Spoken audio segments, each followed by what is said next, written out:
Sábado. Boa noite a todos. Mais uma noite de encontro com o professor Walter de Andrade, projeto Iniciação de número 187. Boa noite. É com você, Gilberto. Olá, boa noite. Estamos ao vivo. Boa noite a todos. Mais um projeto Iniciação. Nesse sábado, são 20h45. Estamos ao vivo aqui no canal Conexão 3005. Então, vamos começar o nosso programa de hoje. Boa noite, professor. Bem-vindo. Boa noite, meu irmão Gilberto Catira. Boa noite, meu irmão Carlos Nascimento. Boa noite a todos os irmãos que estão presentes aqui no nosso encontro, né? Projeto Iniciação, e vamos começar, né? Todo sábado, como nos fazemos todos os sábados. Muito bem, projeto Iniciação, sempre lembramos que o projeto Iniciação é o projeto mais importante que uma pessoa tem para desenvolver na face da Terra. Então, esse encontro é destinado a dar a base filosófica e iniciática para aqueles que pretendem seguir o caminho da iniciação. A nossa base de apresentação é fundamentalmente duas bases, né? Os ensinamentos da mestra Helena Petrovna Blavatsky, pela doutrina secreta, pela sociedade teosófica, né? Os ensinamentos, e os ensinamentos do nosso querido mestre, professor Henrique de Souza, fundador da Sociedade Brasileira de Eubiose, né? Muito bem. O objetivo é a síntese do conhecimento a fim de propiciar aos pretendentes ao caminho da iniciação informações e valores importantes para essa finalidade. Outra finalidade do encontro é propiciar a reflexão a respeito do momento evolutivo que a humanidade está vivenciando nesse início do século XXI, início da Era de Aquários. Muito bem, falamos em projeto de iniciação. Para que uma pessoa comece o seu projeto de iniciação de autoconhecimento, é necessário que ela se filie a uma escola iniciática, conforme nos informam os grandes instrutores, né? Da ciência iniciática, né? Então, a pessoa pode escolher a escola que mais lhe agradar, mas, de nossa parte, nós convidamos que a pessoa venha aqui para a Sociedade Brasileira de Eubiose. Como é que a pessoa pode fazer? É só entrar numa ferramenta de busca da internet, acionar a ferramenta de busca, colocar lá Sociedade Brasileira de Eubiose, ela vai entrar em contato com o site da Sociedade, né, da Eubiose, né? E então ela pode, lá tem muitas informações a respeito, né? E ela pode, num determinado botãozinho, ela clica, e ela vai entrar em contato com os departamentos que existem no Brasil e no exterior. Então, clicando no botão, imediatamente vai vir uma pergunta: qual é o seu nome? Qual é a sua cidade? A pessoa então digita lá o nome e a cidade. Aí imediatamente vai aparecer o nome do departamento que existe na sua cidade, se existir. Ou então ela vai pôr o nome da sua cidade, que ela mora, e o estado, né? Ou então vai aparecer o departamento que existe em alguma cidade do seu estado, que pode ser a capital ou uma outra cidade, e então a pessoa vai ver se pode fazer o seu curso presencial. É importante e primordial que a pessoa procure fazer o curso presencial. Então, ela entra em contato com o departamento, né? O site proporciona as informações suficientes, né? Número de telefone, endereço, e-mail, etc, etc. Então, a pessoa pode entrar em contato e estabelecer o início do curso, que começa agora em janeiro. Na segunda semana de janeiro já começam os cursos, na maioria dos departamentos do Brasil, começa os cursos da eubiose, né? O primeiro curso de iniciação chama-se grau peregrino. Então a pessoa faz o grau peregrino, primeiro grau, depois faz mais 4 graus, totalizando 5. Totalizando 5 graus, a pessoa então tem o direito de tornar-se membro efetivo da Sociedade Brasileira de Eubiose. Tornando-se membro efetivo, ela pode, então, participar de todas as palestras, reuniões, pode participar de ritualísticas e, mais do que nunca, ela tem a possibilidade e o direito de ler as cartas de revelação do querido professor Henrique de Souza, que são milhares e milhares de páginas, com conhecimentos profundíssimos a respeito da ciência iniciática das idades. Uma coisa maravilhosa. Aí está, então. Caso a pessoa não tenha um departamento na sua cidade ou próximo à sua cidade, ela tem dificuldade de fazer o curso presencial, ela pode fazer o curso através do EAD, Ensino à Distância. Também ela entra em contato com o departamento e estabelece o início do recebimento das aulas através da internet. Pronto, está resolvido. Por e-mail, né? A pessoa vai recebe por e-mail, ela vai receber as aulas pela internet. Então, aí o departamento vai estabelecer exatamente quais são as condições, tudo exatamente para esse início de curso e o prosseguimento do curso e assim por diante. Aí estão as informações iniciais a respeito de como a pessoa pode começar o seu estudo da ciência inicial das idades, desenvolvendo o seu autoconhecimento através da Sociedade Brasileira de Eubiose. Muito bem. Então, nós vamos continuar aqui nossos estudos, né, da ciência inicial das idades, abordando conhecimentos importantes dados pelo nosso querido mestre, professor Henrique José de Souza. Né? Nós havíamos aqui parado no encontro passado, estávamos estudando aqui a questão de Paulo de Tarso. Paulo de Tarso, que foi o continuador da obra terrena do Cristo, né? Mas sempre lembrando que o Cristo ele tinha uma tônica mental. O Paulo de Tarso pegou aqueles conhecimentos e deu uma conformação emocional, justamente para poder entrar no Ocidente, né?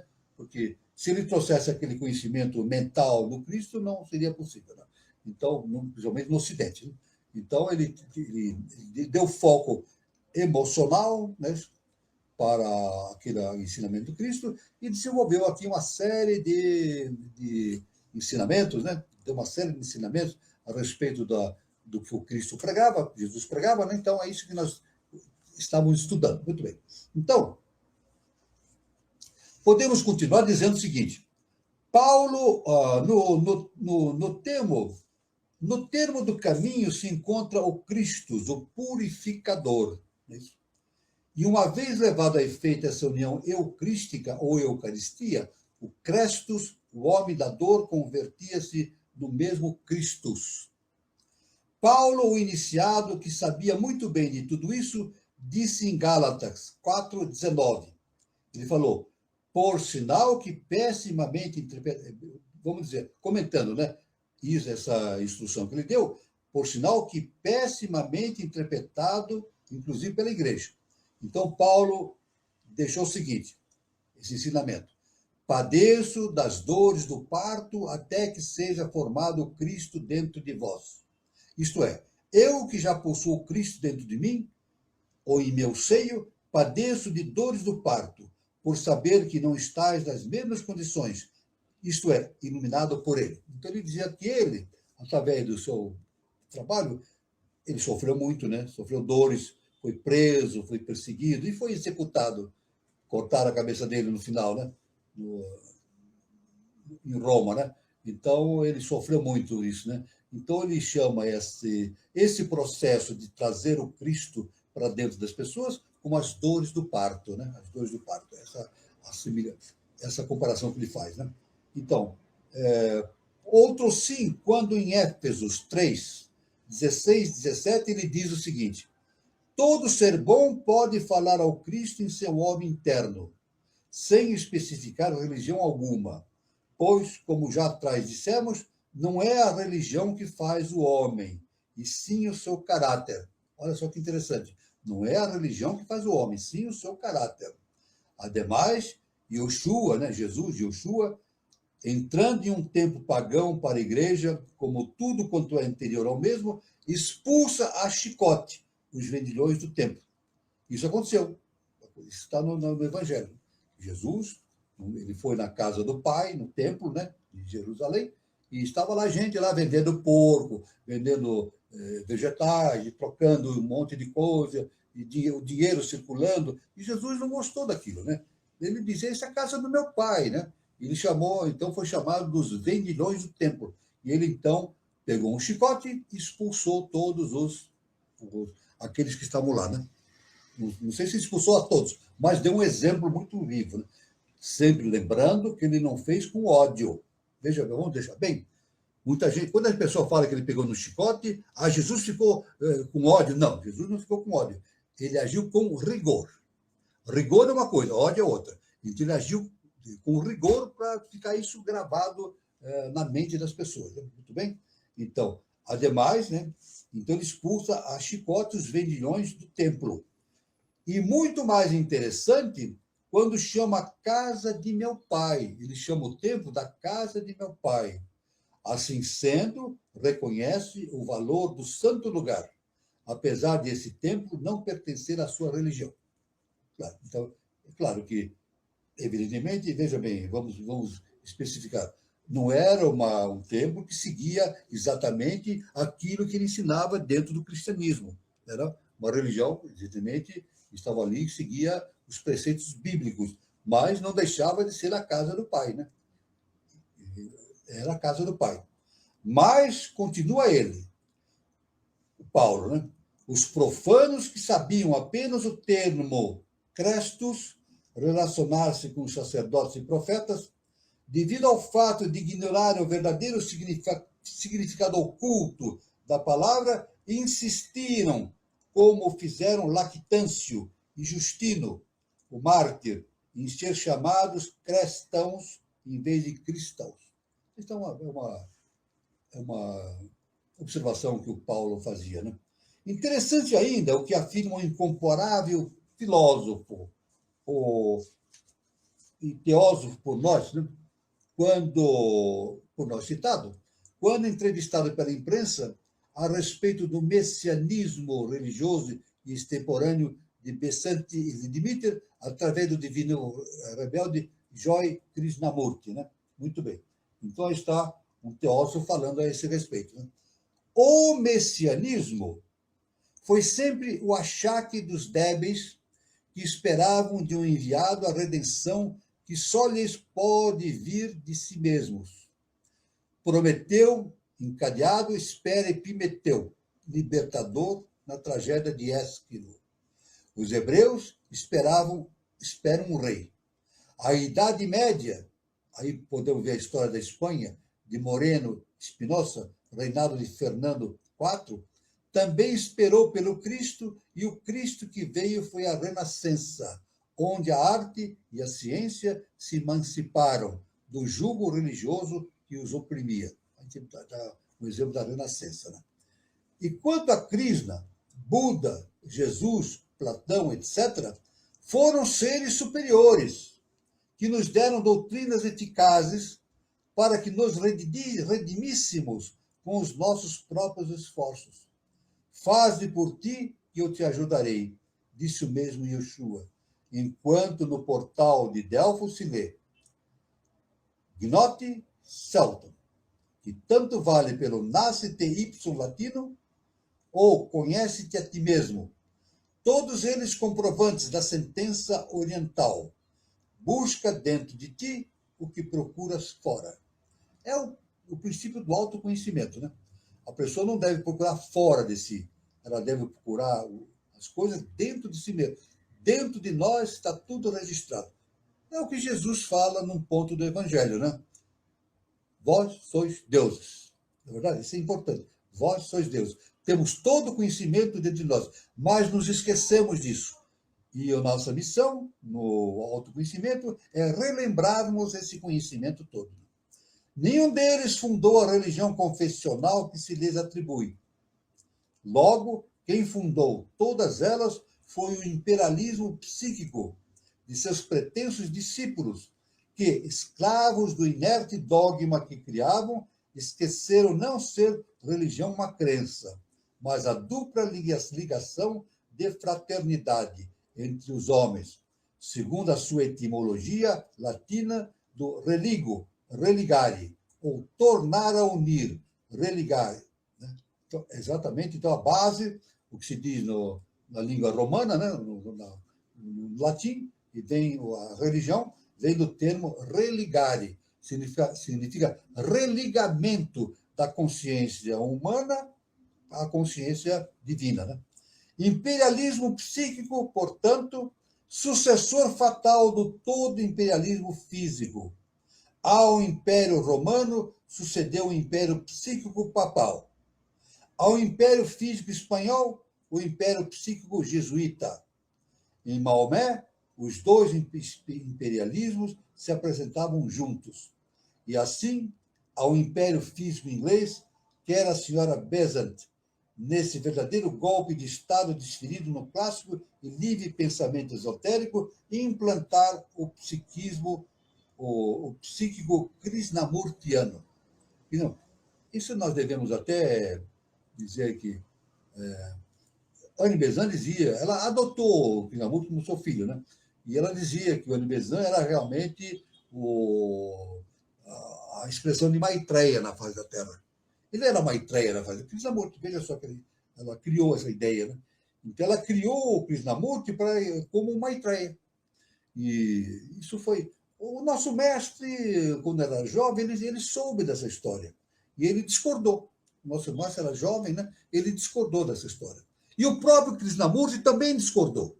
Foi passando o tempo, Krishnamurti foi educado com todo o conhecimento esotérico por Besant, né, Anne Besant, mas ele foi meditando, ele viu que não coincidia com a ideia dele a questão de Maitreya e a própria condição psíquica dele. Então, ele saiu fora desse plano que Besant ele tinha para ele e começou a se tornar um divulgador dos conhecimentos superiores, mas sem dizer que era Maitreya. Ele não concordava com isso, né? Isso é muito... O Krishnamurti realmente deu um avanço extraordinário. E, realmente, o Krishnamurti tem um ensinamento maravilhoso, né? Então, a gente até pode sugerir às pessoas que leiam os livros de Krishnamurti, que são excelentes os ensinamentos dele.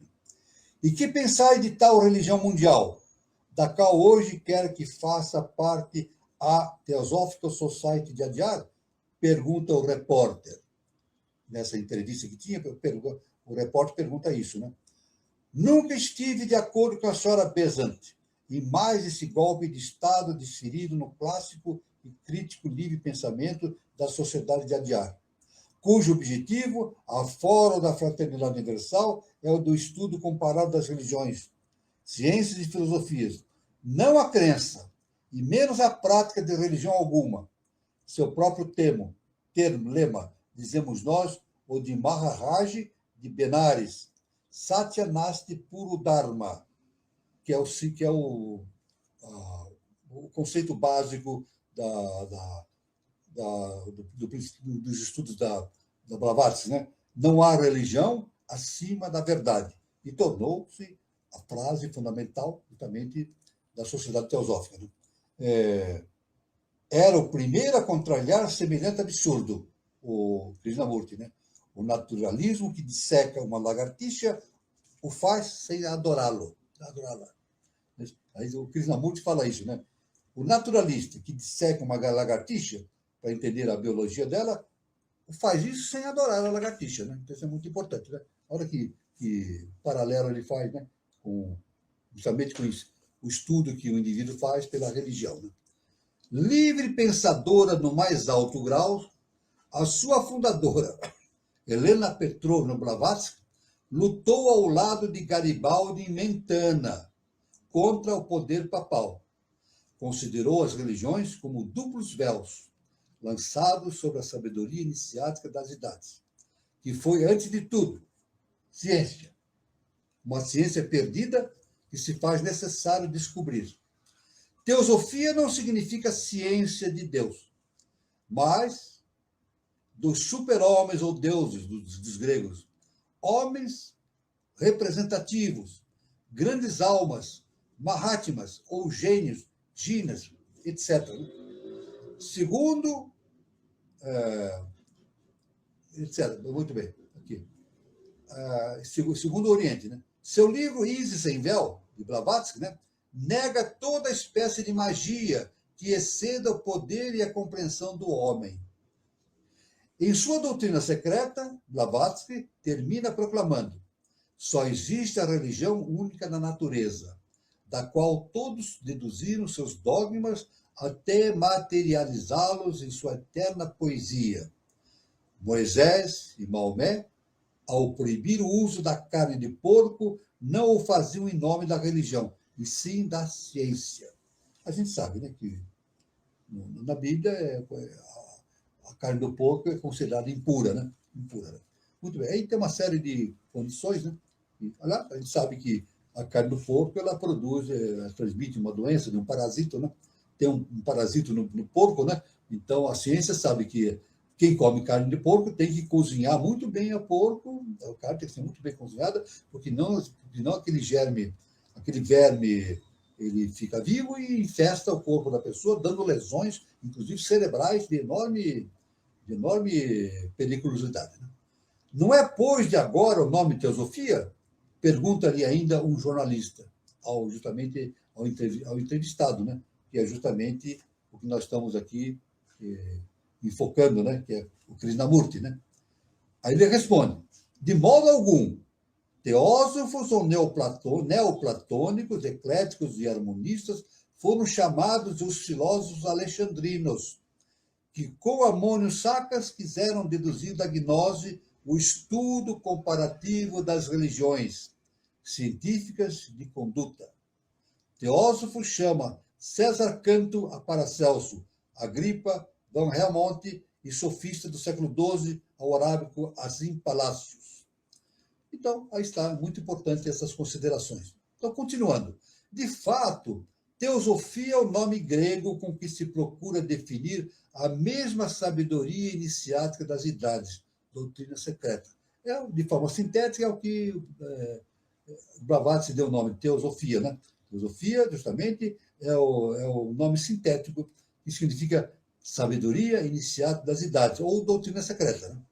Conhecimento perfeito, é o conhecimento perfeito. Iluminação. Todos eles como significação das designações sânscritas Gupta Vidya, Brahma Vidya, Sanatana Dharma, além de suas correlações, como já comprovamos, a gente pode comprovar em outros lugares, com os próprios termos budismo e cristianismo. Então, existe uma grande relação, uma grande identificação com os termos, né? Que nós estamos verificando como budismo e cristianismo, né? E como aquela valiosa instituição, outras mais passaram pelo rude golpe da destruição, já que o mesmo Egito, ao lado da Índia, como verdadeiros pais espirituais da humanidade, também teve o seu declínio, como se pode ver através das palavras que se seguem, transcritas de um outro lado do estudo que nós estamos fazendo, né? Então, a gente sabe que aí há essa verificação de que o Egito e a Índia foram os predecessores da humanidade, né? O nosso mestre, professor Henrique de Souza, fala que aí o Egito é o pai da humanidade e a Índia a mãe da humanidade, pelo fato de que eles trouxeram.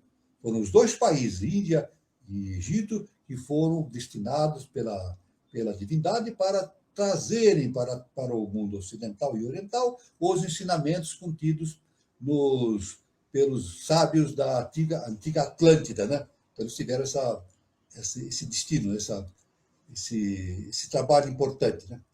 À medida que se avança na história, vê-se deslocar a universal hierarquia, a multiplicidade do cisma prejudicar cada vez mais a unidade primitiva e sob as ruínas dos grandes colégios de magos, esses centros oficiais da alta iniciação psíquica e mental, donde radiava outrora sobre o mundo pacífico. O calor e a luz dos adeptos individuais surgiram a verdade deturpada. Isso é muito importante, então, essa condição, né, esse entendimento. Ao ensinamento geral das universidades ocultas, sucedem escolas privadas, guiadas por mestres independentes. Fazem exceção, todavia, alguns santuários célebres, em Delfos, Mênfis, Preneste, Eleusis, etc., cujo desmoronamento inevitável é, por muito tempo, retardado, mas onde o nível do ensinamento materializado vai baixando pouco a pouco. Então, isso é importante, que o ensinamento dos mestres, geralmente, eles vão baixando, né, com o tempo, isso é inevitável. Inclusive, ocorre até que o próprio ser humano vai deturpando esses conhecimentos, vai deturpando e originando religiões, com dogmas, etc., etc. Então, a gente precisa ter muito cuidado com esse processo de degeneração. Por isso que, na escolha de uma escola, deve-se ter o cuidado de escolher uma escola iniciática, porque a ciência iniciática nos diz que existem manifestações de escolas que têm um conhecimento degenerado. Né? Aí a pessoa tem que ficar muito atenta a isso. Né? Se a pessoa vai numa escola e aparece um indivíduo para ela e diz assim, eu sou um adepto, sou um mestre, cai fora. Cai fora. Isso é só um exemplo que a gente diz. Né? Vai numa escola, aparece um cidadão, ele fala assim, olha, eu sou um mestre, eu sou um iniciado, um adepto, cai fora. Por quê? Porque adepto não diz que é. Olha, o adepto não diz que é adepto. Eles guardam o segredo. Então, quem é adepto não fala que é. Então, quem diz que é adepto não é. Está mentindo. Isso já é um lance que a gente dá para definir se a escola iniciática é verdadeira ou não. Né? Despedaçada pela queda do Supremo Pontificado Universal, a centralização hierárquica não mais opunha ao seu dique tutelar a invasão das paixões. Então, aí as paixões invadem o conhecimento e acabam degenerando. Né? Os sacerdotes transformaram-se em homens e o culto à mulher, ou antes ao sexo, as paixões desregradas. Foi logo estabelecido. Isso acontece, geralmente, na história da humanidade.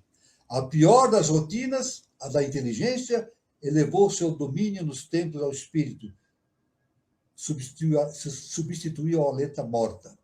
Os pontífices perderam logo a chave tradicional dos hieróglifos sagrados, para que fosse realizada na Terra a famosa profecia de Tote, Trismegisto. Só quero relembrar aqui esse termo pontífice. Né? Geralmente, em determinadas religiões, fala-se que os seres que estão ali espalhando aqueles conhecimentos são pontífices, justamente porque eles criam pontes. O pontífice é aquele que cria pontes de ligação entre o conhecimento superior e a humanidade, né? Mas nem todos fazem isso, porque grande parte dos conhecimentos iniciados são degradados na história da humanidade. Então, a gente precisa ter muito cuidado com isso. Né? Então, tem aí a famosa... Vamos verificar a famosa profecia de Tote, Trismegisto, né?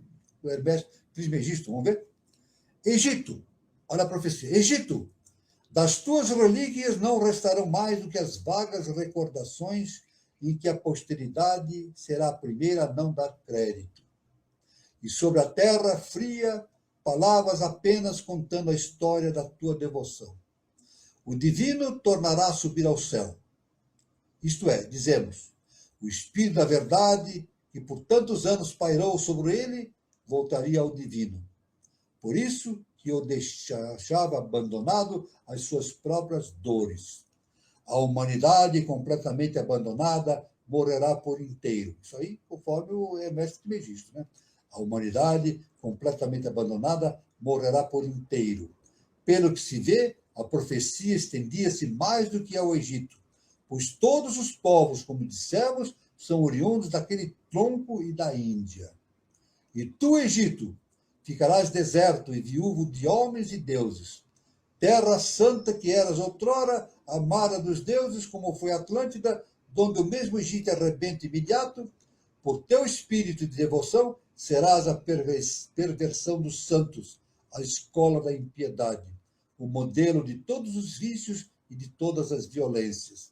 Então, cheio de desgostos por todas as coisas, o homem não mais terá pelo mundo nem admiração, nem amor. Então, Hermes Trismegisto já dava no seu centro uma previsão do que aconteceria com o Egito. E aconteceu. Com a saída de Moisés com o seu povo em direção da Terra Santa, o que aconteceu? Ele saiu de lá, mas não somente ele tirou o seu povo, mas ele tirou aquele conteúdo espiritual que existia no Egito. É como se fosse sugado aquele conteúdo espiritual e levado para a Terra Santa com o povo de Moisés. Tanto que, historicamente, o faraó que permaneceu lá, permaneceu um faraó no lugar do de Moisés, que saiu de lá, e o Egito, então, começou a declinar. Ele foi degradando. Ele tornou-se o quê? Sabe? Ele tornou-se escravizado. Vieram outros povos, escravizaram o Egito e assim por diante. Isso veio através das centenas de anos, até que, num determinado momento, vários povos escravizaram o Egito. Olha que coisa impressionante. Inclusive veio Roma. Roma também, a gente sabe, né, com a Cleópatra, né? A Cleópatra foi a última que caiu lá. O Roma invadiu e permaneceu. O Egito permaneceu sob o jugo, sobre o domínio de Roma durante 600 anos, 600 ou 700 anos. E somente se desvencilhou desse jugo, do Império Romano, quando a própria Roma sofreu a invasão dos bárbaros e ela declinou. A própria Roma degenerou também, né, com a invasão dos bárbaros. Nesse ponto, então, o Egito livrou-se de Roma, mas não permanentemente. Logo lá sofreu outras invasões. E até o século, até agora, recentemente, né? Aqui, o Egito somente se libertou em 1956. Olha, em 1956, que o Egito começou a ter o primeiro presidente. O Egito foi dominado pela Inglaterra, depois pela França e assim por diante. E finalmente, ela foi dominada pela Inglaterra e era chamado. Não diziam que a Inglaterra submetia o Egito a um domínio, diziam que era um protetorado, para ser um eufemismo, né? Usavam um eufemismo. Diziam que o Egito era um protetorado inglês, que a Inglaterra protegia o inglês. Não era assim, era dominada pelo Egito, pela Inglaterra. Até que em 1956 ela libertou-se dessa união com a Inglaterra e ascendeu ao poder o primeiro presidente, no ano 1956. Muito bem. Assim, Hermès, o tríplice fundador da religião, da filosofia e da ciência, definiu o futuro do glorioso Egito. O que o mesmo é dizer, o de todos os povos oriundos daquele tronco. Isto porque, segundo nós podemos constatar, todas as civilizações têm a sua época de esplendores e, consequentemente, de decadência ou declínio. Isso faz parte da história da humanidade. A civilização ascende, depois declina e fenece. Sempre. Então, todas as grandes civilizações que nós vemos hoje no dia vão ascender e declinar. É da história da humanidade. Assim como Roma, Egito e assim por diante. Ascenderam e declinaram. Faz parte. Atlântida, né? E assim por diante. Né? Então, isso aí já faz parte da história da humanidade. Né? Faz parte da história da humanidade. É o que acontece atualmente ao mundo, especialmente na Europa. Olha só, interessante. De fato, o esoterismo cedeu lugar ao exoterismo. O que é esoterismo? Esoterismo, com S, esoterismo, significa o estudo na parte íntima, profunda da ciência iniciática. E o com X, né, exoterismo, significa a parte da população. O conhecimento que é difundido na população. Isso. Então, o esoterismo cedeu lugar ao exoterismo. Então, daquilo que era somente dado para os discípulos, começou a ser ensinado para a população geral. O esoterismo se declara ao ismo. A sabedoria representada na mesma, que tanto vale pela pistisofia grega, ou seja, a mesma teosofia, foi transformada. A idolatria sucedeu ao culto do verdadeiro Deus. A superstição, a magia. As desordens da moral arrastaram imediatamente as desordens sociais e os faraós oscilaram em seus tronos, como já falamos. Aproveitando esses momentos de perturbações, como aconteceu depois à Índia e mais tarde ao mundo inteiro, o inimigo invadiu o território. O Egito inteiro, devorado pelas chamas, desmoronou sobre os cadáveres de seus filhos. Como nós dissemos, o Egito tornou-se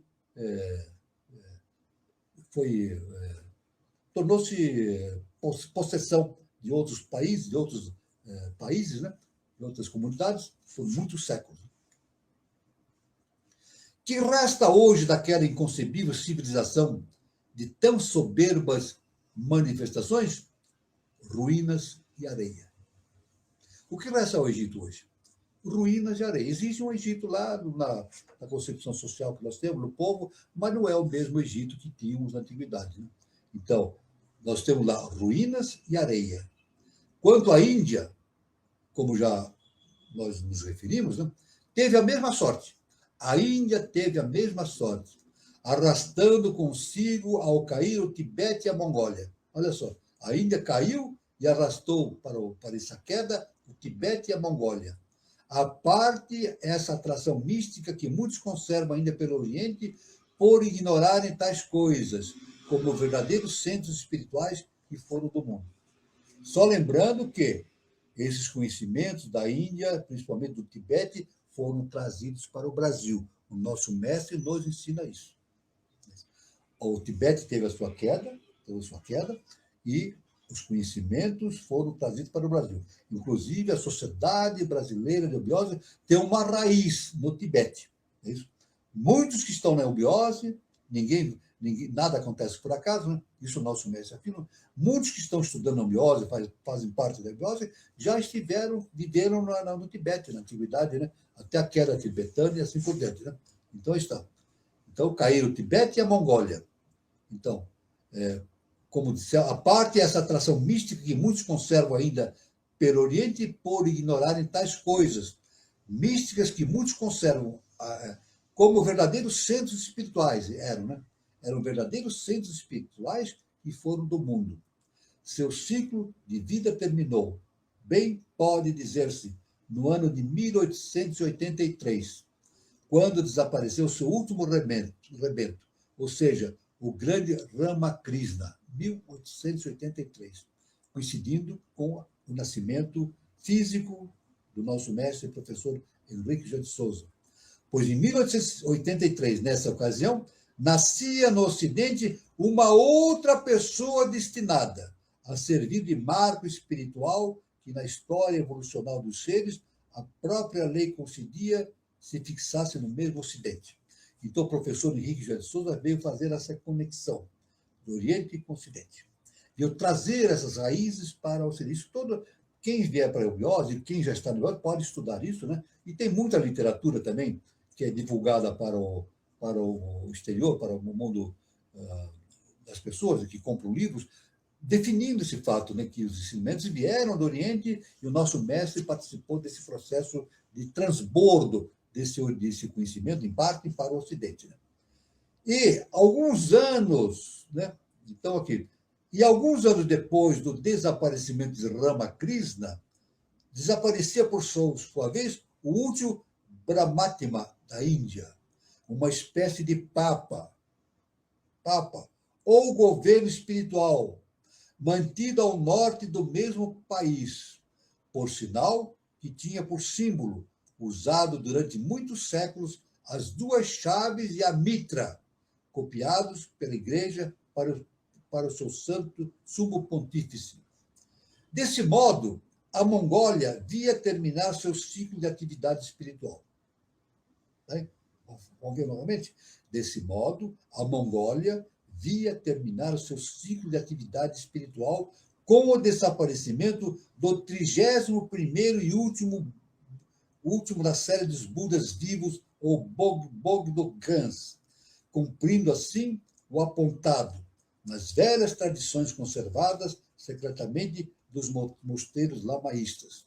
Aliás, esse 31º Buda vivo tem uma importante ligação com a fundação espiritual da eubiose, justamente na Montanha Sagrada, em São Lourenço. Isso aí tem na literatura, quem vem pela eubiose vai saber profundamente a esse respeito. Existem livros específicos, né, que falam a esse respeito. Igual sorte teve o Tibete. A Mongólia caiu, e o Tibete também.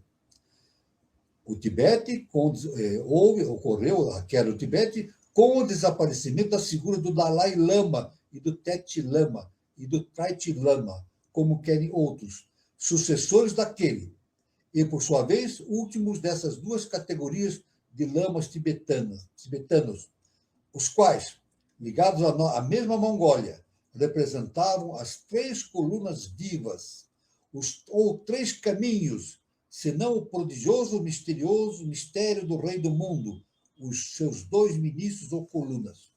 Isso aí nós temos aí, então, houve a queda, agora, recentemente, essa queda da invasão da China, né? A China invadiu o Tibete, houve a queda, e, evidentemente, até hoje está vivo o último Dalai Lama, né? O Dalai Lama fugiu da Índia, do Tibete, para não ser preso, e está aí, parece que na Índia, né? Ele está lá. E, inclusive, o Dalai Lama, depois, com o tempo, a gente sabe que ele ganhou o Prêmio Nobel da Paz, né? Com o tempo, né? Num determinado ano, ele ganhou o Prêmio Nobel da Paz. Está vivo até hoje, né? O último Dalai Lama do Tibete. Né? O Dalai Lama, desaparecido há poucos, como o 31º, estou falando do 31º, né? O último, né? O Dalai Lama, desaparecido há poucos anos, como 31º e último da série, até agora não encontrou substituto. Não tem substituto para o 31º Dalai Lama. Mesmo com a reclamação daquele povo fanatizado pelos sacerdotes do lamaísmo, ou antes, insuflado por eles para valorizarem a sua religião francamente decaída. Embora as últimas notícias dos jornais afirmem que se cogita de tirar a sorte entre 2 crianças nascidas na época da morte do Dalai Lama para que ele possa fazer o seu novo avatar. Telegramas anteriores diziam algo completamente diverso, isto é, que o fantasma do Dalai Lama havia aparecido na floresta a alguns lamas, fazendo-lhes ver que não abusassem de seu nome, pois sabiam muito bem que a lei exigia fosse ele o último. Porém, como a ganância, a ideia de domínio já tinha feito apagar o horror causado a tais lamas, com a aparição e aquelas palavras, a sorte vai decidir. Fanática e traiçoeiramente do destino do lamaísmo tibetano. O futuro o dirá em breve. Quanto ao Tétio Lama, expulso do Tibete pelo mesmo Dalai Lama, devido a políticas contrárias, já vimos em outros momentos, que ambos eram simples duplos, sósias psíquicos, digamos assim, senão discípulos de outros seres mais elevados. Logo que soube da morte do seu rival, volta ao Tibete. Querendo, todavia, impor sugestões incompatíveis com os novos destinos impostos ao mundo em geral, pela própria lei, é novamente expulso do Tibete, vindo a morrer no seu exílio que foi a China.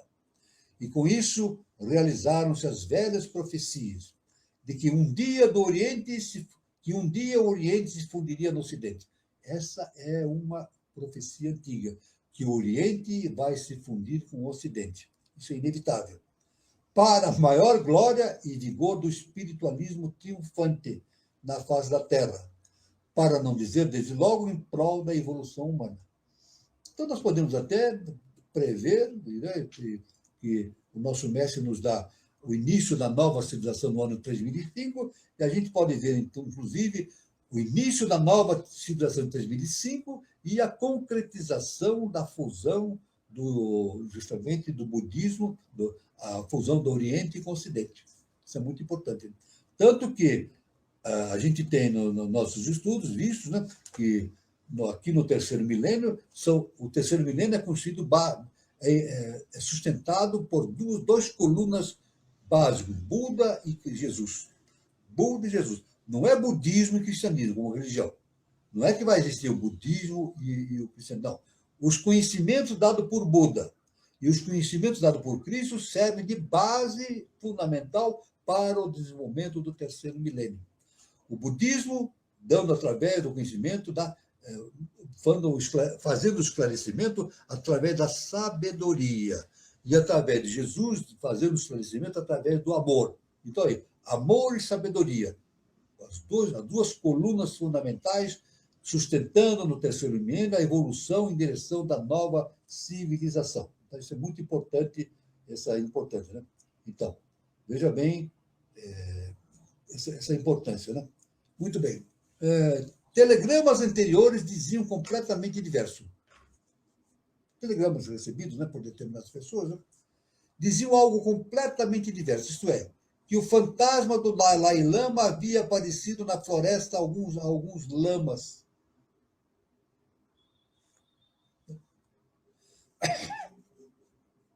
Fazendo-lhes ver que não abusasse de seu nome, pois sabiam muito bem que a lei exigia fosse ele o último. Porém, como a ganância, a ideia de domínio já tinha feito apagar o horror causado a tais lamas, com a aparição e aquelas palavras, a sorte vai decidir, fanática e traiçoeiramente, do destino do lamaísmo tibetano. O futuro dirá dentro de breve. É claro que o lamaísmo tibetano, tudo aquilo que está no Tibete, já foi trazido para o Brasil. Já está aqui. E foi encaminhado em direção justamente do norte do país, né? Justamente lá numa região específica. Né? Quanto a Tetshu Lama, expulso do Tibete pelo mesmo Dalai Lama, devido a políticas contrárias, já vimos, nós podemos estudar em outros pontos desses estudos, que ambos eram simples tulcos, duplos sósias psíquicos, digamos assim, senão discípulos de outros seres mais elevados. Logo, e soube da morte do rival, volta ao Tibete. Querendo, todavia, impor sugestões incompatíveis com os novos destinos impostos ao mundo em geral pela própria lei, é novamente expulso do Tibete, vindo a morrer no seu exílio, que foi a China. Nós sabemos que a China invadiu o Tibete agora, né? Nos anos 50, né? E lá o Tibete praticamente tornou-se agora a possessão da China. E os chineses reclamavam, diziam que o Tibete pertencia a eles. Então eles foram lá invadir a China, Mao Tse-tung, né? E o Mao Tse-tung fez uma coisa bárbara, destruiu templos, destruiu inscrições que haviam lá, documentos. Ele fez uma devassa, uma destruição muito grande.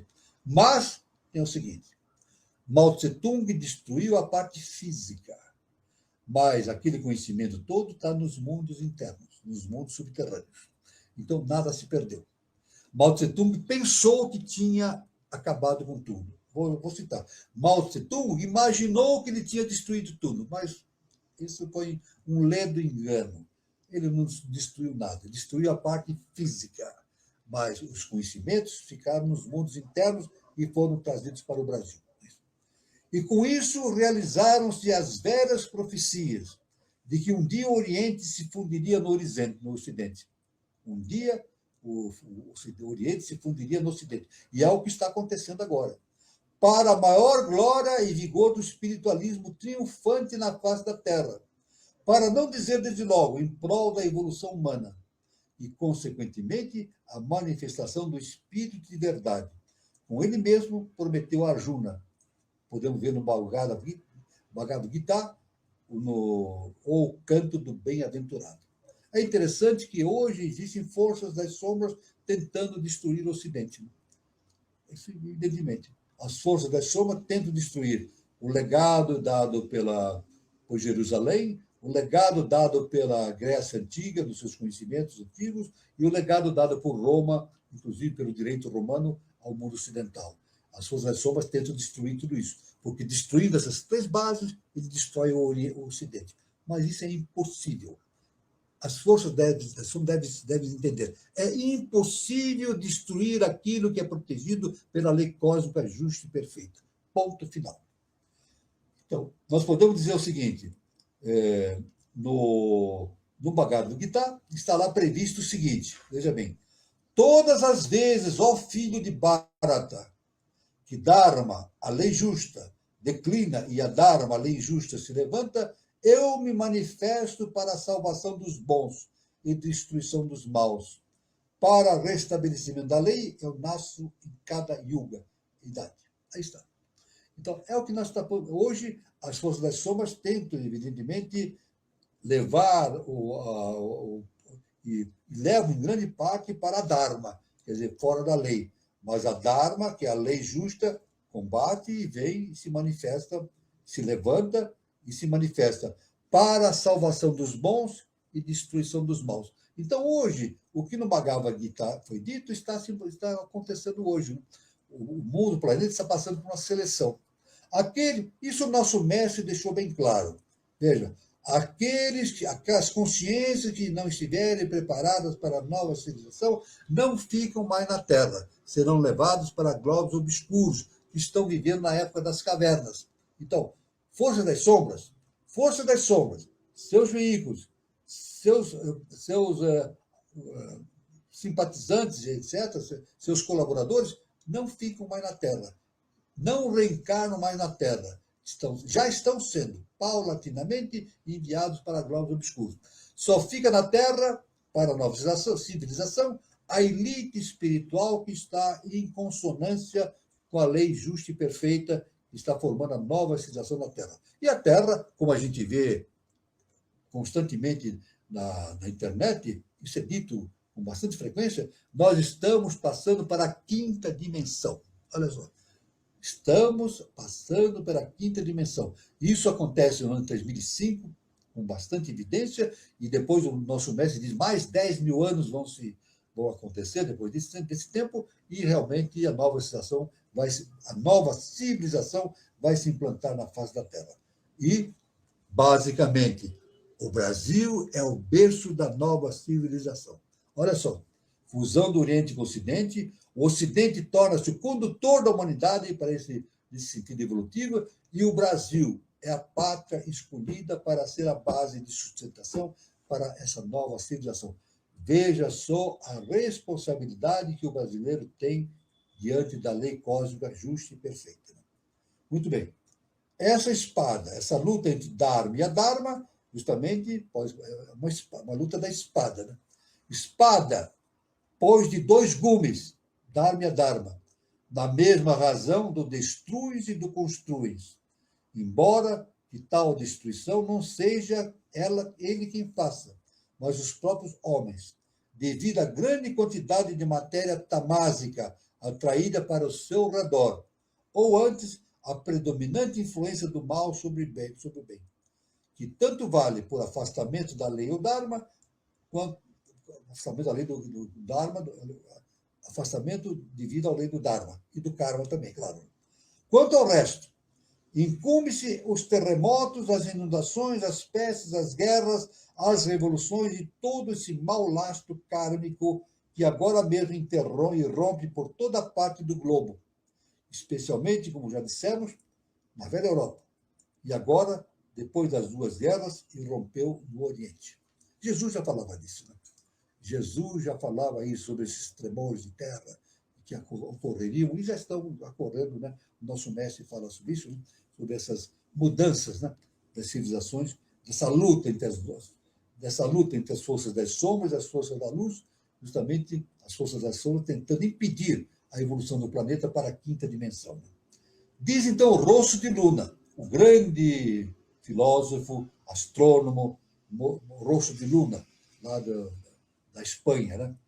O grande filósofo Amônio Sacas, de Alexandria, que viveu entre o segundo e terceiro séculos da nossa era, como fundador da escola neoplatônica dos filaleteus, o amante da verdade, bem pode ser chamado o pai da teosofia. Bem, foi ele que ensinou a religião das multidões a correr par e passo com a filosofia e que com esta se foi corrompendo gradativamente por vícios de conceitos, mentiras e superstições puramente humanas. Era necessário, pois, restituí-la à sua pureza original, expurgá-la da escória e interpretá-la filosoficamente. Outro não foi o propósito de Yeshua, o Cristo, tentando restabelecer, preste essa atenção, na sua prístina integridade, a sabedoria iniciática das idades, ou teosofia. Então, Jesus não veio fundar religião, ele veio fundar uma nova civilização. Então, muito bem. Então, ou seja, reduzir o domínio da superstição, né? Corrigir os erros introduzidos nas diversas religiões, Impulsionar, em resumo, a tônica da verdade. Trabalho de Yoshua, hein? Trabalho de todos os condutores de povos, maiores ou menores, sempre que os homens, como agora, se acham afastados da lei. Isso mesmo nos é prometido por Krishna, no Bhagavad Gita, ao dirigir-se como representante da consciência superior do espírito, do ego, do mestre, etc., a Arjuna, que nós estudamos, né? Tivemos aí 4 fases do estudo do Bhagavad Gita, foi muito longo, né? Mas importante, né? Arjuna, o discípulo, a alma, o eu inferior, visto que essa parte do grande poema hindu é para ser interpretada por 7 chaves diferentes: a evolução humana, a universal, a astral, as hierarquias criadoras, o caráter, o amoral, etc. Então, aí é um estudo muito intenso desse estudo que nós temos que falar. Então, a gente vê a importância do Bhagavad Gita neste processo todo, né, de transformação atual da humanidade, e a importância também dos ensinamentos do nosso mestre e professor Henrique de Souza, fazendo um elo entre a ciência iniciática trazida por HPB para o mundo atual. Eu devo dizer que quem entra no estudo do professor Henrique de Souza, das suas ideias, encontra uma síntese do conhecimento de Blavatsky, uma síntese e um avanço. Ele traz novas importantes revelações, né? Não dadas por Blavatsky, novas e importantes revelações que nos impulsionam para uma verdade substancial para frente do nosso mundo atual. Por isso que é importante esse conhecimento, esse caminho do autoconhecimento, do processo da iniciação nas pessoas que estão agora no mundo atual, e principalmente aqueles que estão no Brasil, porque o Brasil é realmente o berço do surgimento da nova civilização. Muito bem, eu estou passando aqui a palavra para o nosso irmão Carlos, porque eu estou terminando a primeira parte do nosso encontro, e passando a palavra para o nosso irmão Carlos, nós abrimos aqui para a pergunta de todos os nossos irmãos. Os nossos irmãos podem fazer perguntas, podem dar as suas opiniões, as suas versões sobre o assunto e assim por diante. Estamos todos aqui à disposição de todos. Muito bom, professor. Muito conhecimento, né? O senhor falou desde Blavatsky, Anne Besant, o destino, né, do Egito, o destino do Tibete, o destino da Índia, né, professor? Até os mundos atuais. E é uma trajetória longa, né, professor? E começando lá de trás, o que é que a Anne Besant, ela, como se diz, ela tropeçou com todo o conhecimento que ela tinha e todo o conhecimento que ela tinha também envolvido com a Helena Blavatsky? Então, veja bem, os estudiosos da teosofia têm restrições a vários continuadores de Blavatsky. Existem restrições, né? A universidade foi tomando certos comportamentos que não se, segundo os entendidos, né, que não se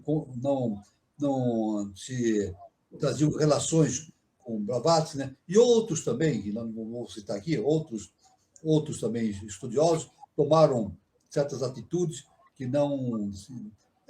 Na verdade, o conhecimento é assim, né? Na verdade, o conhecimento tende a se espalhar, né, e tomar diversas tônicas, né? Tônicas. Mas o importante no conhecimento é que aqueles que expandem o conhecimento não deturpem o conhecimento, mantenham justamente a tônica original proveniente daquele que trouxe o conhecimento, né? E o conhecimento de Blavatsky é importantíssimo porque tem aquela tônica dada pelos mestres. E não é ela que deu, hein? Veja bem, ela mesmo diz, não fui eu que originei esses conhecimentos, eu fui veículo. A HPB dizia, eu fui veículo. E ela teve imenso cuidado de não provocar nenhuma deturpação desses conhecimentos. Isso ela demonstrou. Quando ela escrevia, ela punha no papel, nos livros, né? Ela tinha muito cuidado para não deturpar aqueles conhecimentos que foram trazidos pelos mestres. Então, mas existem, evidentemente, determinados seres que, através das suas conotações, através dos seus pensamentos, vão dando outras figurações para o conhecimento, mas isso aí faz parte faz parte, né? Mas a gente tem que... O importante é cada um que estuda fazer as devidas conotações e as diferenciações. O importante é não misturar a estação. O importante é não misturar a estação. A mesma coisa com o professor. O professor dá conhecimento básico, né? É claro que sempre tem alguém que vai dando a sua conotação e vai dando a sua opinião. Nós temos que ter muito cuidado para observar o conhecimento que surgiu na fonte. Isso é muito importante. Muito bom, professor. Gilberto, você tem alguma colocação? Muito bem, Carlos. Estamos aí na reta final de mais um ano, né? Completando mais uma etapa aqui do nosso projeto de iniciação. A gente vai fazer um intervalinho aí no final do ano, mas a gente não demora, não. E já deixo aí como dica, né? Aqui para o pessoal que já está aí se preparando. Eu vi uma mensagem aqui de uma pessoa que disse que já fez a inscrição aí no Peregrino. Então, aqueles que estão de olho aí, que já estão estudando, comprando material, seja pelo EAD ou presencial, temos aí essa reta final de ano, para aqueles que vão tirar férias, já podem, e aqueles que já têm o projeto, têm o plano, né, de iniciar aí o próximo ano, já podem utilizar o material aqui do canal mesmo, né? Todo o material aqui dos programas, hoje é o programa de número 187. Então, todo o material, todos os programas aqui do projeto Iniciação, eles têm embasamento, eles têm tópicos de temas que são abordados aí na etapa, né? Dos graus, que a gente chama, lá da eubiose. Então, fica aí como uma referência de consulta para estudo e familiarização com os temas, com a linguagem, tem muito material e ajuda bastante. Particularmente conheço algumas pessoas que já utilizaram dessa possibilidade e os relatos são muito positivos, né? Então, temos aí um material bastante abrangente. Aproveitando, a gente pede que você curta, né, aqui o vídeo, clica ali no botãozinho do like, porque ajuda aqui a plataforma a enviar, né, o nosso vídeo para mais pessoas, para mostrar para mais pessoas. Então, quanto mais pessoas curtindo, se todo mundo estiver aqui assistindo curtir, ajuda, né, o YouTube a enviar para mais pessoas. E você que está assistindo também, compartilhe, manda, né? Clica ali no link do compartilhar, manda esse link para um amigo, para uma pessoa que gosta desse tema, que gosta desse assunto, né? Que aprecia esse tipo de informação. E para quem está passando aqui pela primeira vez, ou que está assistindo, mesmo independente, né? Mas que ainda não é inscrito no canal, a gente também pede aí que você se inscreva ali no botãozinho de inscrever, ativa lá o sininho, né? Das notificações, que aí você é informado, além dos programas aqui que nós temos aos sábados e terças.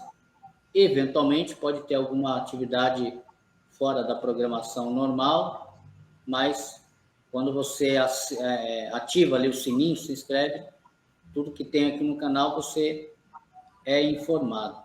E eu quero aproveitar também, antes de passar, devolver aí, Carlos, só para o professor falou aqui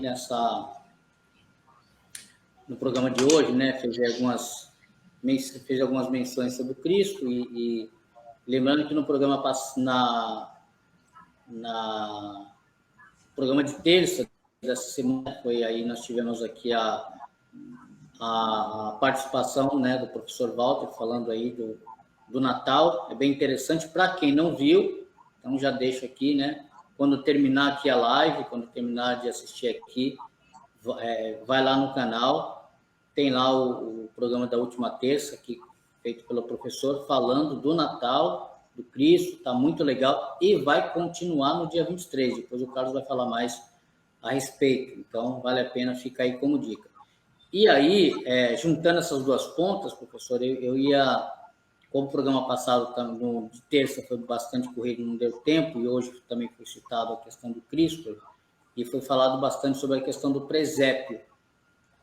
Eu quero deixar uma dica aqui em especial para o pessoal que é de São Paulo, tá? Pode ser para quem é de fora, né? Tem muita gente que é de fora, de outra cidade, que vai passar o final de ano em São Paulo, que eventualmente visita parentes, né, na capital, essa época de ano, para que faça uma visita no Museu de Arte Sacra. Lá tem um presépio, ele é considerado, pelo menos dizem, né, que ele é o maior presépio aí, não sei exatamente, mas eu sei que ele é muito grande, é muito legal, é muito interessante, é um ambiente muito bacana, vale a pena. O Museu de Arte Sacra fica ali na Avenida do Estado, entre o metrô Tiradentes e o metrô Luz. Pode descer, para quem pode ir de carro, né? Mas estou dando a referência do metrô porque é fácil. Fica do lado, fica na mesma calçada do Batalhão da Rota. Já estou dando uma referência boa aí. Então você pode descer tanto no metrô Tiradentes como no metrô Luz. E aí você anda ali um pouquinho na calçada, você já chega lá no Museu de Arte Sacra. É um museu bem interessante, bem bacana. Eu estou aqui me atendo à questão do presépio, né? Mas é um museu que tem muitas voltado a peças, né, religiosas, é bem interessante, mas a questão do presépio é muito conhecido e é muito bonito, vale muito a pena, viu? Para quem gosta, para quem, né, o professor falou da questão do presépio aqui no programa de terça, e eu estou agora dando como dica, eu sempre que eu posso, e estou em São Paulo, eu visito, vale muito a pena, é bem bacana lá, fica essa dica aí de presépio, Museu de Arte Sacra. Muito bom, Gilberto. Muito bom. Professor, eu estou vendo aqui uma colocação do Eduardo, né? Erbomel. Atualmente vemos a OTAN como potência caótica, promovendo todo tipo de bagunça no mundo, ao contrário de potências emergentes como a BRICS, que promovem uma nova aliança multipolar do sul global. O que a gente vê, professor, é que a humanidade ainda está mais preocupada com a economia, né, professor, do que com o bem social, do que com a espiritualidade, né? Normalmente, essas instituições que tratam dos interesses globais deixam a desejar, né? A ONU, isso aí, foram criadas, mas não seguem. Normalmente, eles seguem os seus interesses pessoais dos seus componentes, dos países, né? Não deixam a desejar, não cumprem integralmente o que deviam fazer, né? Mas são instituições que já estão na sua trilha final, né? Na sua trilha final. O destino dessas instituições é acabar. O professor nos dá o seguinte ensinamento: reconstruir ao brado que nos compete. Então, no terceiro milênio, o trabalho que nós temos que fazer é reconstruir tudo isso que não está mais funcionando. Não é consertar, eu falei isso, não adianta consertar. Pegar uma instituição e tentar pôr lá remendo, não. Jesus falou assim: não adianta pôr remendo novo em pano velho. Ele deixou no Evangelho. Vou repetir: não adianta pôr remendo novo em pano velho. A pessoa tem uma roupa velha que rasga facilmente, não adianta pôr remendo. O ideal é pôr um pano novo, né? Assim Jesus falou. Assim das instituições também é assim. Não adianta remendar nem tentar consertar. Por isso o nosso mestre diz, não é consertar, é justamente fazer a reconstituição, né, de todo esse processo de organização da sociedade. E durante o terceiro milênio nós temos essa possibilidade e a presença de Maitreya, nós vamos reconstruir. Nós que digo da humanidade, né? Quem estará presente, só Deus sabe, né? Só Deus sabe quem estará presente nessa reconstrução.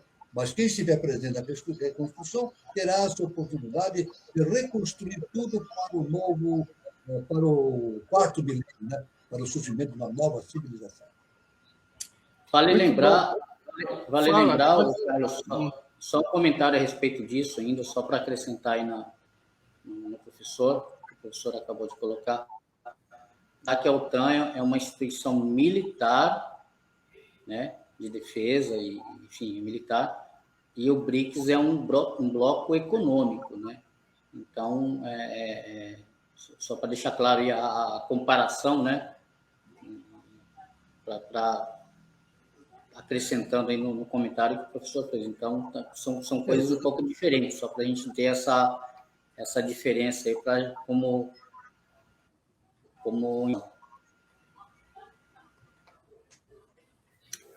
Isso, professor. O Eduardo, que fez a pergunta, ele complementa: não se constrói um mundo novo com ideias novas. Com velhas ideias. Isso, Não com se velhas constrói ideias. Não se constrói um mundo novo com velhas ideias, isso. O professor fala, reconstruir. A reconstrução, a gente tem que fazer. Por exemplo, eu tenho uma casa velha, né? Eu quero fazer uma casa nova. Eu não vou usar o mesmo material que está ali, né? Eu não vou usar o mesmo tijolo. Não. Eu tenho que aplainar o terreno, pegar tudo aquele material, jogar fora, né? Reciclar e fazer tudo de novo, né? Custar tijolos novos, argamassa nova, fazer tudo novo. E assim é na constituição da civilização. Novas ideias, novos comportamentos, novas atitudes, isso é muito importante.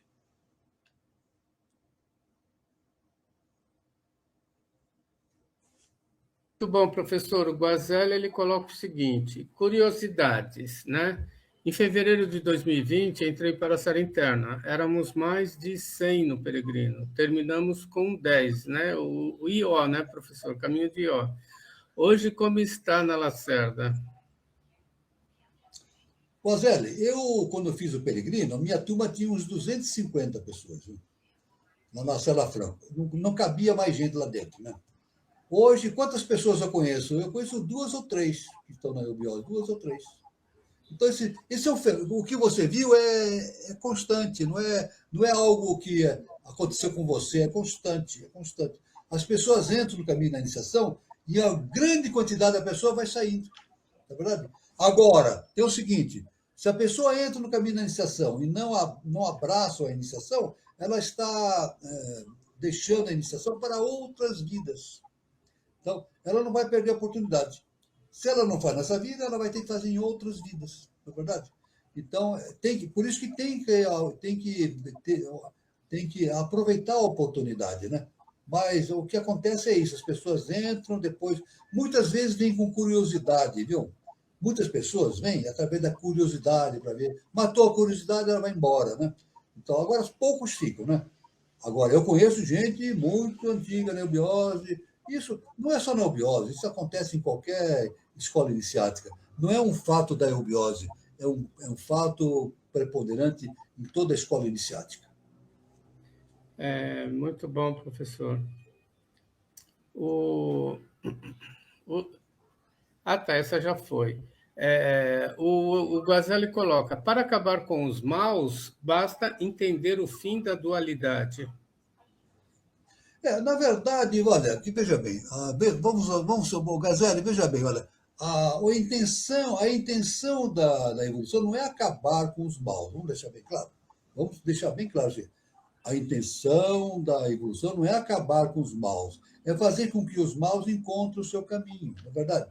Então, por isso que Deus é amor e perdão. Deus não vem acabar com os maus, ele é amor e perdão.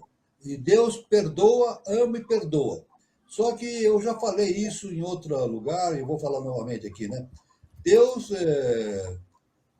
Deus perdoa, mas ele não, a pessoa tem que responder por seus atos, né? A pessoa tem que responder por seus atos, por aquilo que ela pratica, né? Isso aí, mas todos atingirão esse processo de evolução no futuro, né? Todos, ninguém vai ficar à margem do caminho, né? Muito bom, professor. A Ana Cristina de Araújo, ela coloca: nós brasileiros temos uma árdua tarefa de reconstrução. Sim, o Brasil como pátria da Avatara tem esse trabalho muito importante, né? Então nós temos que o processo que o professor executou, é justamente trazer esses conhecimentos para espalhar por todo o continente, né, brasileiro, né, e para que a maior quantidade de pessoas se engaje nesse trabalho de reconstrução, para o encaminhamento da civilização para um novo estágio evolutivo, que é a nova civilização. Então, o brasileiro tem uma enorme responsabilidade, sim. Muito bom, professor. Tem um comentário aqui da Maria da Guia, professora. Ela fala: eu não tenho nada para dizer, mas já está presente Maitreya. O nome dele é Tiago Isímel. Ele reconhece José Henrique de Souza como um João Batista da era dele. Eu nunca ouvi falar desse Tiago Isímel. O senhor já ouviu falar? Você já ouviu falar, Catira?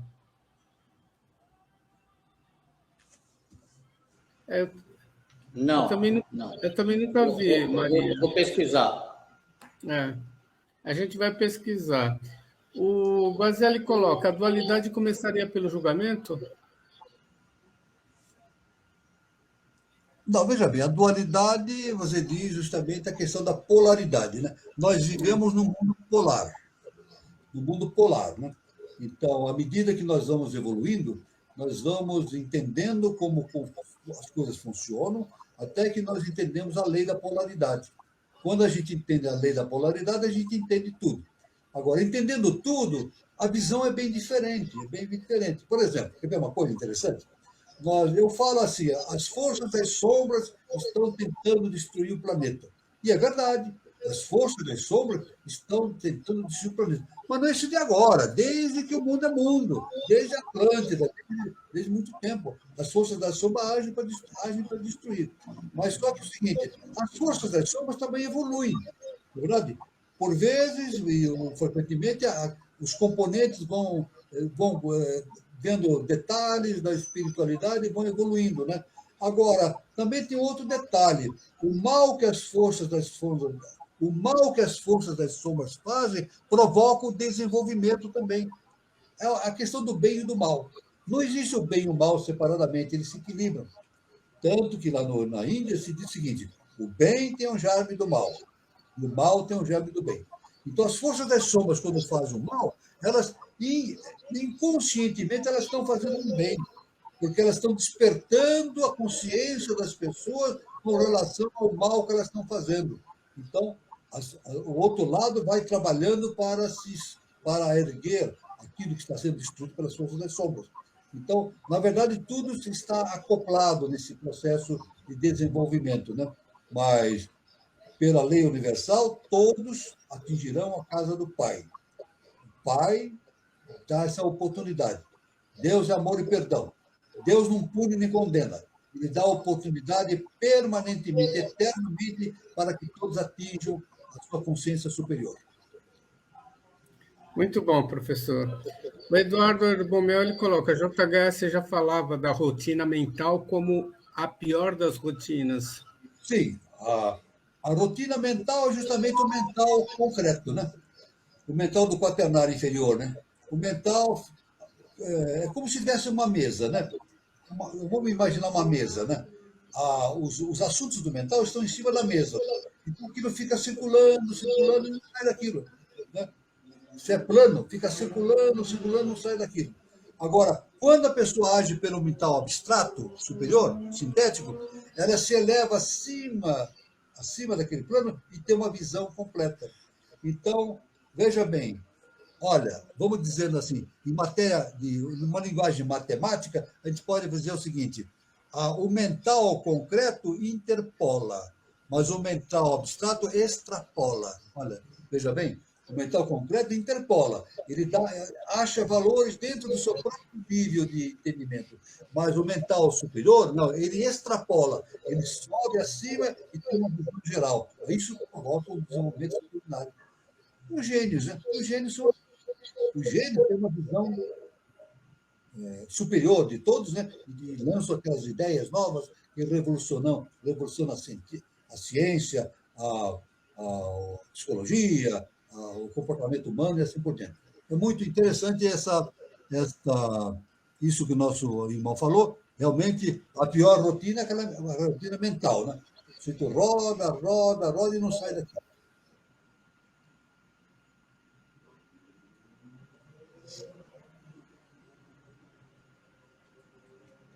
Bom, eu vou passar os recados, depois a gente volta, tá, professor? Eu quero falar, bom, o professor Walter, ele falou sobre os mistérios da vida de Cristo, né, Natal, fogo da ressurreição, isso na última terça-feira, dia 9, e ele volta no dia 23 para concluir, tá, essa live. Então, a roda de conversa do dia 23 de dezembro de 2025, né, a última desse ano, ela vai ter como tema Mistérios da Vida de Cristo 2, Natal, Gólgota e Ressurreição. E ele volta falando sobre Cristo, Filho de Deus, ícone da era de peixes, nos ensinou o amor, a fé e a confiança na palavra de Deus. Ele teve uma vida cercada por mistérios, como seu nascimento, Natal, a tragédia do Gólgota e sua ressurreição. Quais lições devemos levar à nossa vida? Então, essa continuação será no dia 23.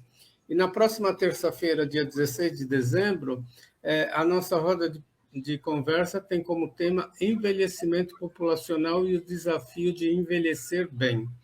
Então, essa palestra vai ser no dia 16 de dezembro, terça-feira agora, sempre no mesmo horário, às 20h40. O palestrante Eduardo Platon, ele é pensador, escritor, inovação política e empresarial e espiritual.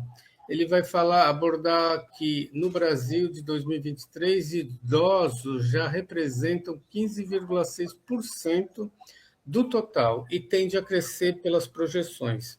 Desafios na previdência, saúde, mobilidade, consumo e oportunidade de bem viver estão acessíveis. Está preparado? Então, esse tema é muito interessante. Os mediadores serão a Daniela Troncoso, o Carlos Nascimento, e será terça-feira agora, dia 16 de dezembro, às 20h40. Eu queria também falar sobre o Espaço Shakti Nova Era. É um centro de terapias holísticas. Sua matriz fica na cidade de São Lourenço de Minas Gerais. O endereço está aí. Quem estiver em São Lourenço, faça uma visita. É para Celena Jefferson de Souza 38, anexo 1, São Lourenço, Minas Gerais. Para mais informações, temos aí o número do telefone, que pode ser via WhatsApp. O número é prefixo de São Lourenço 35, o número é 997566874. Lembrando que tem endereço no Instagram, @ShaktiNovaEra. Lembrando também que tem filial no Departamento da Eubiose de Brasília, recém-inaugurado o Departamento da Eubiose de Juiz de Fora, e também 2 endereços em São Paulo, Departamento de Santana e Departamento do Sumaré.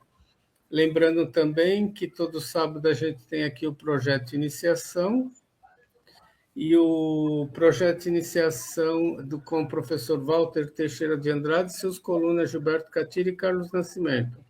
Então, a gente está hoje aqui dia 13, o próximo dia 20 é o último que a gente finalizou o ano. Aí a gente dá uma parada e volta só dia 10 de janeiro. Projeto de iniciação com o professor Walter Teixeira de Andrade. Bom, os recados são esses. Eu só quero falar, viu, Carlos? No dia 23, nós vamos ver a segunda parte da questão dos mistérios de Jesus, etc. E vamos continuar dando uma visão mais aprofundada sobre a questão da descida da cruz, né? Falar sobre Paulo de Tarso, e falar sobre Maria Madalena, né? E a ressurreição, o significado da ressurreição nesse aspecto todo. Então, é uma história muito importante, porque discorda um pouco da visão que nós temos no mundo atual, né? Da história de Jesus, mas nos conduz a um verdadeiro entendimento daquilo que aconteceu naquela época, né? Muito bom, professor. Bom, não estou vendo nenhuma pergunta, professor. Eu vou dizer, então, que eu achei muito interessante aquela colocação que o senhor colocou, né? O Egito foi uma nação, assim, pujante, né? Ele é muito inteligente, muita coisa de mistério ainda tem que a humanidade atual não consegue descobrir. e realmente acabou, né, professor? Hoje, o que é o Egito do que foi ontem, né? Mas tem um detalhe, tem um detalhe. Ah, A PB nos deixou escrito o seguinte, que o mistério das pirâmides vai ser descoberto no terceiro milênio. Tem muita coisa nas pirâmides que nós não conseguimos entender ainda hoje, né? O nosso mestre, nas suas revelações, ele deu muitas conotações a respeito das pirâmides, etc. Mas a HPB deixou isso, né? Que as pirâmides guardam muita coisa que nós vamos ainda descobrir no terceiro milênio. Então, não é o Egito, são as descobertas que nós vamos penetrar a respeito daquilo que foi trazido de Atlântida e deu origem às pirâmides, né? Isso é que é importante a gente ter consciência, né? Exatamente. E também a espiritualidade, né, professor? Ela caminha do Oriente para o Ocidente, né? O último Dalai Lama, o Tibete, né? Que teve um. Inclusive, eu posso dar até um exemplo de quando o professor disse que o Egito é o pai da humanidade e a Índia é a mãe da humanidade. Nós vimos que nesse projeto que nós tivemos, na difusão desse conhecimento das Américas, o nosso mestre dá a noção da missão Y. A missão Y, né? Veio a missão da ciência iniciática e foi um ramo para os Estados Unidos e outro ramo para o Brasil. Justamente o ramo que foi para os Estados Unidos foi composto por Blavatsky, né, e o seu companheiro, né? Seu companheiro, que foi o coronel Olcott, né? Então, ela falou com base na Índia, uma tônica da Índia. E o nosso mestre, professor Henrique de Souza, e a sua esposa Helena, deram os seus ensinamentos com base na tônica do Egito. Então, isso é muito importante, essa questão. Inclusive, na polaridade de masculino e feminino, também houve uma coisa interessante, né? Lá na polaridade entre Helena e Coronel Olcott, quem dava o encaminhamento era a parte feminina, né? E a parte masculina dava o apoio. E aqui no Sul foi diferente. Quem dava o encaminhamento era o professor, a parte masculina, e quem dava o apoio era a parte feminina, Helena. Então, essa polaridade se estabeleceu interessante. Interessante isso, professor, realmente muito interessante. E a gente percebe. Quem comandava era a Helena, e o Olcott dava o apoio, né? E aqui no Sul, quem comandava era o mestre e a dona Helena dava apoio, né? É interessante essa visão, né? Essa visão. De masculino e feminino, né? Não é por acaso, é lei. A lei que se manifesta através dos seus mecanismos. Né? Muito bom, professor. Estamos no nosso horário. Quero agradecer ao encontro com o professor Walter, trouxe muito conhecimento aqui para a gente refletir, né? E lembrando que o programa fica gravado, vocês podem acessar a qualquer horário aí do dia, da semana, e prestigio o trabalho do professor Walter Teixeira de Andrade, projeto de iniciação de 187. Eu também quero agradecer a todos pela participação, a todos que contribuíram com a gente aí ao longo desse ano, e desejar um bom final de sábado, um bom domingo e até terça-feira com a nossa roda de conversa. E até o próximo encontro sábado que vem. Boa noite. Com você, Gilberto. Isso aí, pessoal. Um bom restante de sábado para todo mundo, bom descanso para todos, né? E bom domingo. E nos vemos aqui no próximo programa. Boa noite, professor. Boa noite, meu irmão Gilberto Capira, meu irmão Carlos Nascimento. Boa noite a todos os irmãos que estiveram presentes aqui. Foi uma honra estarem aqui, uma felicidade muito grande. E estaremos aqui no sábado que vem, no dia 20, né? Então, luz, paz e amor para todos e fiquem todos com Deus.